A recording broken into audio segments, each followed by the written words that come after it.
नमस्कार मैत्रिणींनो, सर्वांना वटपौर्णिमेच्या हार्दिक शुभेच्छा. आजच्या माझ्या व्लॉगमध्ये आपण एका सुंदर परंपरेबद्दल जाणून घेणार आहोत. वटपौर्णिमा आपण का साजरी करतो, वडाच्या झाडाची पूजा का केली जाते, यामागची कथा काय आहे आणि या झाडाचे आपल्या जीवनात एवढे महत्त्व का आहे. आपल्या संस्कृतीमध्ये प्रत्येक सणामागे एक सुंदर विचार लपलेला असतो. वटपौर्णिमा हा फक्त एक विधी नाही, तर प्रेम, विश्वास, निसर्ग आणि कुटुंबाच्या सुखाची भावना सांगणारा दिवस आहे. आपल्या पूर्वजांनी वडाला खूप महत्त्व दिले आहे, कारण हे झाड खूप वर्ष जगते, मोठी सावली देते आणि अनेक जीवांना आधार देते. म्हणूनच वडाला दीर्घायुष्य आणि स्थैर्याचे प्रतीक मानले जाते. वडाच्या फांद्या जशा विस्तारत जातात, तशीच आपल्या कुटुंबातील प्रेमाची आणि नात्यांची मुळे मजबूत राहावीत, अशी भावना या पूजेमागे आहे. वटपौर्णिमेच्या दिवशी स्त्रिया सकाळी स्नान करून पूजा करतात. हळद, कुंकू, फुले, अक्षता, दिवा, नैवेद्य घेऊन वडाच्या झाडाची पूजा केली जाते. वडाला पाणी अर्पण केले जाते, त्याला नमस्कार केला जातो आणि कुटुंबाच्या सुख शांतीसाठी प्रार्थना केली जाते. मैत्रिणींनो, आता ऐकूया वटपौर्णिमेमागची सुंदर आणि प्रेरणादायी कथा. खूप वर्षापूर्वी मद्र देशात अश्वपती नावाचे एक राजा होते. ते खूप धार्मिक आणि न्यायप्रिय होते, पण त्यांच्या आयुष्यात एक दुःख होते. त्यांना संतान नव्हते. राजांनी मनापासून देवीची उपासना केली. त्यांच्या भक्तीने प्रसन्न होऊन त्यांना एक सुंदर आणि गुणवान कन्येचा आशीर्वाद मिळाला. त्या कन्येचे नाव ठेवले गेले सावित्री. सावित्री लहानपणापासूनच खूप बुद्धिमान, धैर्यवान आणि संस्कारी होती. ती मोठी झाल्यावर तिच्या वडिलांनी तिच्यासाठी योग्य वर शोधण्यास सांगितले. सावित्रीने अनेक ठिकाणी पाहिले आणि तिने सत्यवान नावाच्या राजकुमाराची निवड केली.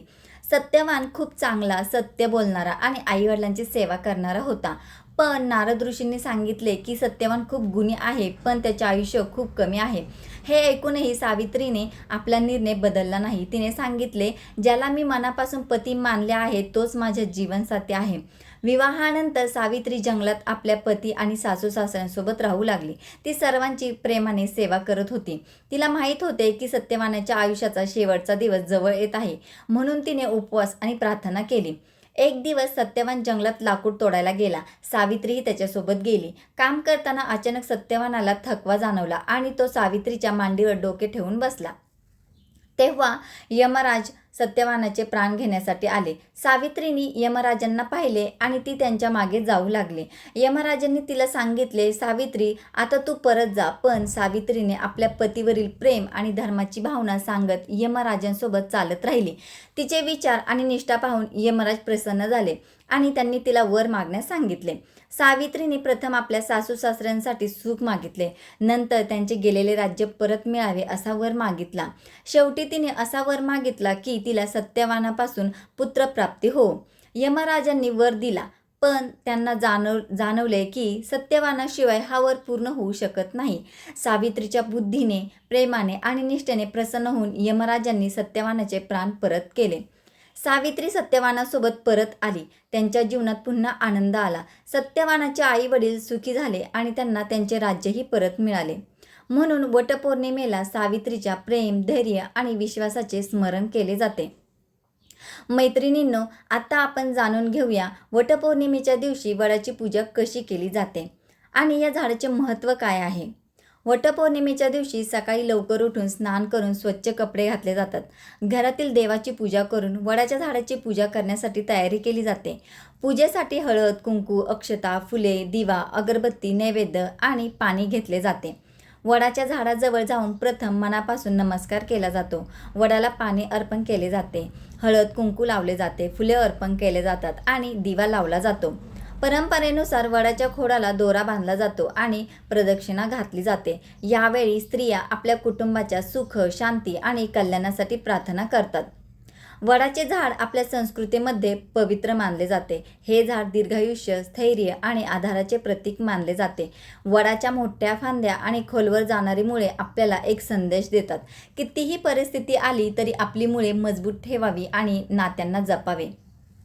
वडाचे झाड फक्त पूजेसाठी नाही, तर निसर्गासाठीही खूप उपयुक्त आहे. हे झाड सावली देते, अनेक पक्ष्यांना आणि जीवांना आधार देते. मोठे झाड असल्यामुळे परिसर हिरवा आणि सुंदर राहण्यास मदत होते. आपल्या पूर्वजांनी झाडांना देवासमान मानले, कारण त्यांना माहिती होते की निसर्गाची काळजी घेणे म्हणजे आपल्या जीवनाची काळजी घेणे. वटपौर्णिमा आपल्याला शिकवते की प्रेम, विश्वास, कृतज्ञता आणि निसर्गाचा आदर आपल्या जीवनात खूप महत्त्वाचा आहे. फक्त पूजा नाही, तर झाडांचे संगोपन करणे आणि निसर्ग जपणे ही सुद्धा आपली जबाबदारी आहे. तर मैत्रिणींनो, आजच्या या व्लॉगमध्ये आपण वटपौर्णिमेचे महत्त्व जाणून घेतले. आपल्या प्रत्येक सणामागे एक सुंदर विचार लपलेला असतो. वटपौर्णिमा आपल्याला प्रेम, विश्वास, धैर्य आणि नात्यांची किंमत शिकवते. सावित्रीच्या कथेतून आपल्याला एक गोष्ट समजते की संकट कितीही मोठे असले तरी श्रद्धा, बुद्धी आणि धैर्याने त्यांचा सामना करता येतो. आणि वडाचे झाड आपल्याला सांगते की आयुष्यात माणसाने आपल्या मुळांशी जोडलेले राहावे, इतरांना आधार द्यावा आणि निसर्गाची काळजी घ्यावी. आजच्या काळात झाडे लावणे, झाडांचे संरक्षण करणे ही सुद्धा एक सुंदर पूजा आहे.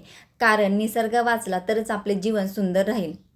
तुम्हा सर्वांना वटपौर्णिमेच्या मनपूर्वक शुभेच्छा. तुमच्या घरात सुख, शांती, आनंद आणि प्रेम कायम राहो हीच प्रार्थना.